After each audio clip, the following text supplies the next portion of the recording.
బెల్లంకొండలో bumper offer 3,75,00,000 G+2 4 BHK villa కొనండి. నెలకు 1,00,000 rent guarantee. Terms and conditions apply. నమస్తే, నేను విజయ్. ప్రస్తుతం ఇరాన్ మీద ఇజ్రాయెల్తో కలిసి అమెరికా యుద్ధం చేస్తుంది. ఇప్పటికే ఇజ్రాయెల్ మీద కూడా తిరిగి ఇరాన్ అటాక్స్ ప్రారంభించింది. ప్రజెంట్ ఇజ్రాయెల్లో ఉన్నటువంటి భారతీయులందరూ కూడా సేఫ్గా ఉండాలి. ఏదైనా అవసరం ఉంటే ఇమీడియట్గా ఇండియన్ ఎంబసీని కాంటాక్ట్ చేయాలంటూ కూడా మన భారత ప్రభుత్వం కూడా ఇప్పటికే కొన్ని సూచనలు కూడా చేసింది. అవసరమైతే తప్ప ఎవరు కూడా ఇళ్లలో నుంచి బయటకు రావద్దు అంటూ కూడా ఒక హెచ్చరిక చేసింది. అయితే ప్రస్తుతం ఇజ్రాయెల్లో ఉన్నటువంటి భారతీయుల పరిస్థితి ఎలా ఉంది? ఇజ్రాయెల్లో యుద్ధ వాతావరణం వల్ల అక్కడ ఉన్నటువంటి భారతీయులు ఎలాంటి ఇబ్బందులు ఎదుర్కొంటున్నారు? ప్రజెంట్ అక్కడ ఉన్నటువంటి సిచ్యువేషన్ని ఎక్స్క్లూజివ్గా సుమన్ టీవీ మీకు అందించే ప్రయత్నం చేస్తుంది. ప్రస్తుతం మనతో పాటు లైవ్ కాల్లో ఉన్నారు ఇజ్రాయెల్ నుంచి మన తెలుగు వ్యక్తి అయినటువంటి ప్రసాద్ గారు. ప్రసాద్ గారు నమస్కారం అండి. నమస్తే ప్రసాద్ గారు. ప్రజెంట్ ఇజ్రాయెల్లో అక్కడ వార్ సిచ్యువేషన్ ఎలా ఉంది? ఈరోజు పొద్దున ఉదయం 8 గంటలన్నరకు మాకు అలారం వచ్చింది, అలర్ట్ వచ్చింది. వచ్చిన తర్వాత దాన్ని బట్టి మేము అలర్ట్ అయ్యి మా సేఫ్టీ రూమ్లకు మేము వెళ్ళిపోయాము. మా సేఫ్టీ మేము చూసుకుంటూ మా ఏరియాలో ఉన్న ప్లేస్లకు వెళ్ళిపోయి, మాకు ఇంట్లోనే ఉంటుంది, నేను ఎక్కడైతే వర్క్ చేస్తానో ఆ ఇంట్లోనే సేఫ్టీ ఉంటుంది. ఇది నా వెనకాలనే ఉంది, మీరు గమనిస్తున్నారు. ఇది ఎస్, అవును. ఇప్పుడు ప్రస్తుతం మీరు చూపిస్తున్నది బంకర్. పెద్ద బంకర్, పెద్దది, పెద్ద బంకర్. ఓకే, బంకర్ అన్నది ఏరియా. డోర్ ఉంది, ఐరన్ డోర్, చాలా స్ట్రాంగ్ గా ఉన్నట్టుంది అక్కడ. ఉంది, ఇలా కిందకి వెళ్ళాలి. ఓకే, సెల్లార్ లాగా డౌన్ లోకి వెళ్ళాలి. ఓ, చాలా అడ్వాన్స్డ్గా ఉంది సార్. ఎక్కడా కూడా అది వార్ కోసం ఏర్పాటు చేసింది కాకుండా ఒక నార్మల్ సివిలియన్ కన్స్ట్రక్షన్ ఏ విధంగా చేస్తారో అదే విధంగా ఉంది. ఓ, చాలా చాలా లోపలికి ఉంది. ఆల్మోస్ట్ ఒక 2 floors వరకు ఉంది లోపలికి. మళ్ళీ ఇందులో డోర్ ఉంటుంది, మళ్ళీ ఇంకొక డోర్. ఇందులో ఒక డోర్ ఉంటుంది. ఓ గ్రేట్. మళ్ళీ అడిషనల్ గా అక్కడ ఇంకొక రూమ్ ఉంది. డోర్, మళ్ళీ ఇంకో డోరు, ఇందులో మళ్ళీ ఇంకొక డోర్, మళ్ళీ ఇంకొక థర్డ్ డోర్ కూడా. ఇది ఓపెన్ లేదు, థర్డ్ డోరు. అది అవసరమైనప్పుడు ఓపెన్ చేసి లోపల ఉంటారు. అందులోకి వెళ్ళాలి. అక్కడ ఒకసారి ఫుడ్ సప్లై అంతా ఉంటుందండి. అది ఎన్ని రోజులు సరిపడా? అంటే ఆక్సిజన్ ఉంటుంది ఫుడ్. ప్రసాద్ గారు అక్కడ ఒక్కసారి ఆ చుట్టూ ఒకసారి చూపించే ప్రయత్నం చేస్తారు. Oxygen, food. ఓకే, కొంచెం క్లోజ్ గా చూపిస్తారు ప్లీజ్. ఓ, అక్కడ ఏమేమి ఉన్నాయో ఒకసారి చెప్పగలరా? అక్కడ ఏమేమి ఉన్నాయో డీటెయిల్. ఒక చిన్న ఫ్రిడ్జ్, ఇది ఒక చిన్న ఫ్రిడ్జ్ ఉంది. ఎస్, అది హాట్ వాటర్ కి ఉంది. అవును, ఇక్కడ వాటర్ తాగడానికి. ఓకే, ఆర్ఓ వాటర్ కి ఉంది. ఆర్ఓ వాటర్ ఉన్నాయి. కిచెన్ లాంటి ఎక్విప్మెంట్ కూడా ఉన్నాయి. కిచెన్ ఎక్విప్మెంట్, కిచెన్ లాంటి ఎక్విప్మెంట్స్ ఉన్నాయి. కిచెన్ లాంటి ఎక్విప్మెంట్. అంటే ఎన్ని రోజులు సరిపడా ఫుడ్ ఉంటుంది సార్ అక్కడ? గ్రాసరీస్ ఇవన్నీ కూడా ఇక్కడ దాదాపుగా మేము ఉంటాము, వచ్చి వెళ్ళిపోవడమే అంతే. ఒక 10 సమయానికి వచ్చి ఆ టైంకి. అంటే ఇప్పుడు ఒకవేళ ఇజ్రాయెల్ గవర్నమెంట్ అలర్ట్ ఇచ్చినప్పుడు మీరు ఆ బంకర్లోకి వెళ్ళిపోతారు. వెళ్ళిపోతాం. ఒక్కసారి ఇంకొకసారి అక్కడ ఆక్సిజన్ ఎలా వస్తుంది ఏంటి? ఆక్సిజన్ ఎలా వస్తుంది అనేది బయట నుంచి చూపిస్తాం. Yes please. అంటే దాదాపుగా ఒక 2 అంతస్తుల లోపల సెల్లార్ మనకి అపార్ట్మెంట్స్ లో. ఇది మన కిందికి వెళ్ళడానికి మెట్లది. అవును, ఇక్కడ ఆక్సిజన్ వెళ్ళడానికి. ఓకే, అంటే ఒక ఏసీ లాంటి ఒక ఎగ్జాస్ట్ మనకి. ఐ మీన్ ఇక్కడ ఏసీ ఉంటది. ఏసీ ఒకవేళ ఇన్ కేస్ పవర్ అక్కడ ఆగిపోయినప్పుడు ఎలా సార్? ఆక్సిజన్ అది ఎలా? పవర్ ఆగిపోయినప్పుడు పవర్ ఆగిపోదు. 99% పవర్ ఆగిపోదు. పవర్ ఆగిపోతే ఇందులో నుంచి ఆక్సిజన్ వెళ్తుంది. ఈవెన్ పవర్ ఆగిపోయినా కూడా ఆక్సిజన్ వెళ్తుంది. ఇంకొక విషయం ఏంటి అని అంటే, ఇక్కడ ఇది చూసారా, ఇది చిన్నది. ఇది పైపు. అది న్యాచురల్ గా ఆక్సిజన్ వెళ్ళడానికి నేచురల్ ఎలాంటి ఎక్విప్మెంట్ తో పని లేకుండానే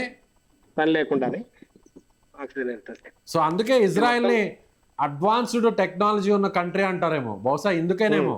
అంతే. సో ప్రతి పౌరుడు కూడా అక్కడ జాగ్రత్తగా ఉండాలి, సేఫ్ గా ఉండాలి అనేది ఇజ్రాయెల్ తీసుకున్నటువంటి ప్రథమ కర్తవ్యంలో అదొక భాగం కొనుక్కోవచ్చు. అంతేనా? అంతే. ముందు మన దేశంలో ఉన్న పౌరులు ఓకే, మంచి భద్రత ఇవ్వాలి, సెక్యూరిటీ ఇవ్వాలి, వాళ్ళు సేఫ్గా ఉండాలి.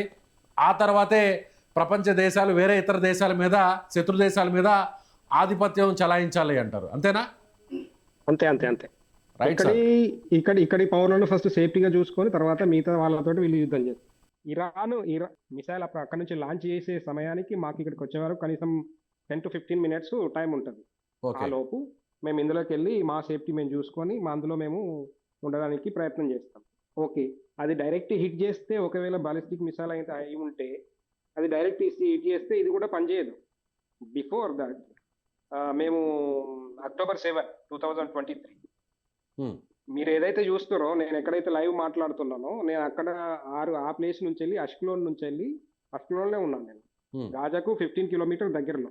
ఆ రోజు ఒక 5,000 మిసైల్స్ వేస్తే అష్కలోన్లోనే దాదాపుగా 500 నుంచి 600 మిసైల్స్ ఓకే, వచ్చాయి. ఆ రోజు నేను టెలివిలో ఉండి వచ్చే మూమెంట్లో నేను డ్రైవ్ చేస్తూ వస్తున్న సమయంలో వీడియోలు ఉండే, అప్పుడు పాత అయిపోయినాయి, అవి ఇప్పుడు డిలీట్ అయిపోయినాయి. కానీ కాకపోతే ఏంటి అంటే ఆ సమయంలో కూడా మాకు భయం అనిపించలేదు ఇప్పటికి కూడా. ఓకే. ప్రజెంట్ ప్రసాద్ గారు మీరున్నటువంటి ప్లేస్ ఇజ్రాయెల్లో అది ఏ సిటీకి దగ్గరలో ఉంది? ఆ ప్లేస్ పేరు చెప్పగలరా? ఇది అష్కులోన్. అష్కులో అంటే ఎక్కడ ఉంటుంది ఇది? ఇది గాజాకు 15 కిలోమీటర్ దూరంలో. గాజాకు 15 కిలోమీటర్ల దూరంలో. ఓకే, 15 కిలోమీటర్ దూరంలో ఉంటుంది. సో ఇప్పుడు ఇజ్రాయెల్ గవర్నమెంట్ అక్కడ ఉన్నటువంటి సివిలియన్స్ కి ఏదైనా కాషన్ ఇవ్వడం కానీ అలర్ట్స్ ఇవ్వడం కానీ ఏమైనా జరిగిందా? మాకు ఇమీడియట్లీ ఏదైతే అక్కడి నుంచి ఇరాన్ వాళ్ళు ఏమన్నా మిసైల్స్ లాంచ్ చేస్తే అక్కడ నుంచి ఏదైతే మిసైల్ లాంచ్ అయిన తర్వాత వెంటనే మాకు జస్ట్ ఇప్పుడు మీతో జూమ్ లో కనెక్ట్ అవ్వే ముందు నాకు ఆల్రెడీ అలర్ట్ వచ్చింది. మాకు 10 minutes ఉంటుంది, 10 minutes, 15 minutes, some time 5 minutes, అది మిసైల్ ని బట్టి. అంటే ఎలాంటి అలర్ట్ ఇస్తారో అప్పుడు ఎలాంటి జాగ్రత్తలు తీసుకోవాలని చెప్పడం జరిగింది? మాకు ఆల్రెడీ నేను 2008 నుంచి ఉన్నా కదా, నాకు అన్ని తెలుసు. ఇక్కడ నేను జాగ్రత్తలు అంటే మేము ఇప్పుడు కొత్త ఏం రాలేదు. నేను చాలా రోజుల నుంచి దాదాపుగా 18 సంవత్సరాల నుంచి ఇక్కడ ఉంటున్నా ఇజ్రాయెల్లో. సో నాకు అన్ని జాగ్రత్తలు తెలుసు. ఏంటి అని అంటే బిఫోర్ ద మిసైల్ అక్కడి నుంచి లాంచ్ కాగానే ఇక్కడ మాకు అలారం వస్తుంది. దాన్ని మేము ఫాలో అప్ అయ్యి మేము మా సేఫ్టీ రూమ్ లోకి వెళ్ళిపోవాలి. సో మన ఇండియన్స్ ఇజ్రాయెల్లో ఎంతమంది ఉంటారు ప్రసాద్ గారు? దాదాపుగా ఇప్పుడు వచ్చేసి 20,000 దగ్గర అవుతున్నారు. 20,000 మంది. అక్కడ సెటిల్ అయిన వాళ్ళు కూడా ఎక్కువ మందే ఉంటారు వీరిలో. సెటిల్ అంటే దాదాపు ఇక్కడ సిటిజన్షిప్ ఇవ్వరు. ఓకే, ఓన్లీ ఇండియన్ జూయిష్ ఉన్నారు, లేరని కాదు, కాకపోతే చాలా తక్కువ. మీరు అక్కడ ఏం చేస్తుంటారు? మీరు అక్కడ కేర్ టేకర్. ఎన్ని సంవత్సరాల కిందట వెళ్ళారు ప్రసాద్ గారు మీరు? 2008లో వచ్చాను. ఓకే, సో మీరు ఇక్కడ మన తెలుగు స్టేట్స్ లో ఏ ప్రాంతానికి చెందినవారు మీరు? నేను తెలంగాణ సిరిసిల్ల జిల్లా. నిజంగా గ్రేట్. థ్యాంక్ యూ అండి. థ్యాంక్ యూ ప్రసాద్ గారు. ఇప్పుడు అక్కడ ప్రజెంట్ యుద్ధం నడుస్తున్నా కూడా చాలా ధైర్యంగా సాహసోపేతంగా సుమన్ టీవీకి మీరు అక్కడ ఉన్నటువంటి వాస్తవ పరిస్థితులను లైవ్ ద్వారా మీరు చూపిస్తున్నారు. Thank you. ఇందులో పడి అంటే ఆ రోజు ఎవరు చనిపోలేదు, కాకపోతే ఏంటి అంటే ఇందులో ఎవరు లేరు ఆ టైంలో కూడా. ఓకే, ఇంట్లో ఇది మాకెందుకు ఇక్కడ మాకు అటాక్ అవుతుందని అంటే మా ఇంటి దగ్గరనే దాదాపుగా 100-150 దూరంలో పోలీస్ స్టేషన్ ఉంటుంది. వాళ్ళు దాన్ని టార్గెట్ చేయబోయి మా దగ్గరికి వచ్చి పడతాయి అన్నమాట. దాదాపుగా అప్పట్లో మీరు విన్నారా, ఒక ఆవిడ కేరళ ఆవిడ చనిపోయింది, సౌమ్య. అవును. ఆవిడ కూడా నాకు ఒక 150 మీటర్ దూరంలో ఉంటుంది. సో థ్యాంక్ యూ అండి. సో థ్యాంక్ యూ ప్రసాద్ గారు. చూసారుగా, ఇది ఇజ్రాయెల్ నుంచి అక్కడ తాజా పరిస్థితిని ప్రత్యక్షంగా అక్కడ ఉన్నటువంటి వార్ సిచ్యువేషన్ని మన తెలుగు వ్యక్తి అయినటువంటి ప్రసాద్ గారు చూపించారు. ప్రతి ఇంటిలో కూడా బంకర్ అనేది ఉంటుంది. ఎలాంటి అత్యవసర పరిస్థితులు వచ్చినా, యుద్ధం జరిగినా కూడా, ఒకవేళ బాలిస్టిక్ మిసైల్ పడినా కూడా ఏం కాని విధంగా అక్కడ బంకర్ని నిర్మిస్తారు. ఇది ఒక మ్యాండేటరీ అంటూ కూడా అక్కడ ఉన్నటువంటి సిచ్యువేషన్ని మన తెలుగు వ్యక్తి అయినటువంటి ప్రసాద్ గారు చాలా డీటెయిల్డ్గా ఎక్స్క్లూజివ్గా సుమన్ టీవీకి అందించారు. సో మీకేమనిపిస్తుంది? ఇజ్రాయెల్కి మన ఇండియన్ సపోర్టు ఎంతవరకు ఉంటుంది? ఇజ్రాయెల్ మన ఫ్రెండ్లీ కంట్రీ కాబట్టి ఇజ్రాయెల్ ఈ యుద్ధంలో గెలిచే అవకాశం ఎంతవరకు ఉంది? ఎంటైర్ ఈ వార్ ఎపిసోడ్ మీద మీ అభిప్రాయాన్ని కామెంట్ రూపంలో తెలియజేయండి. Thank you so much.